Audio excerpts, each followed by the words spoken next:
ধন্যবাদ। ইহুদি ও মুসলিমদের মধ্যে দ্বন্দ্ব কেন? ইহুদি ও মুসলিমরা ইতিহাসে অনেক মিল থাকার পরেও রাজনৈতিক ও ধর্মীয় কারণে দ্বন্দ্বে জড়িয়ে পড়েছে।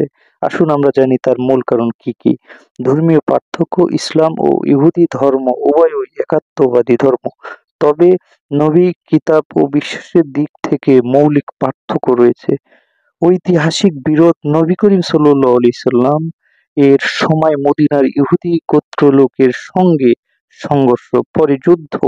এটা ইতিহাসের উল্লেখ আছে। তবে সব ইহুদি নয়, কিছু গোত্র নির্দিষ্ট কারণে শত্রুতা করেছে।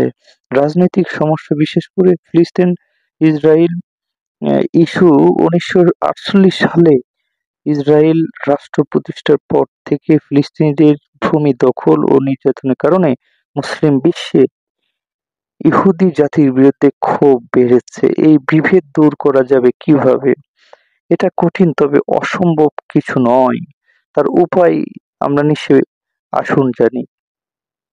বিনিময় সংলাপ: ধর্মীয় নেতারা যদি পারস্পরিক সম্মান রেখে সংলাপে বসেন, তবে ভুল বোঝাবুঝি অনেকটা কমে যেতে পারে। রাজনৈতিক সমাধান: ফিলিস্তিন ইসরায়েল সমস্যার ন্যায়সঙ্গত সমাধান, এটা সবচেয়ে গুরুত্বপূর্ণ। যতদিন এই দমন পীড়ন চলবে, ততদিন দ্বন্দ্ব থেকেই যাবে। সাধারণ মানুষের মধ্যে সচেতনতা: মুসলিম ও ইহুদি উভয় জাতির মধ্যেই এমন বহু মানুষ আছে যারা শান্তিপ্রিয়। সাধারণ মানুষদের উচিত ঘৃণার রাজনীতি না করে সত্য জানার চেষ্টা করা। শিক্ষা: ইতিহাস জানার সুযোগ, ইতিহাস বিকৃত করে প্রচার করলে ঘৃণা বাড়ে। তাই সঠিক তথ্য জানা জরুরি। কারা দায়ী বা কারা ভূমিকা রাখতে পারে? রাজনৈতিক নেতারা, তারা যদি ন্যায়পরায়ণ ও শান্তির সমাধানে রাজি হন, অনেক কিছু সহজ হয়ে যাবে। ধর্মীয় আলেম ও নেতারা, তারা ঘৃণা না ছড়িয়ে শান্তি, সহানুভূতি,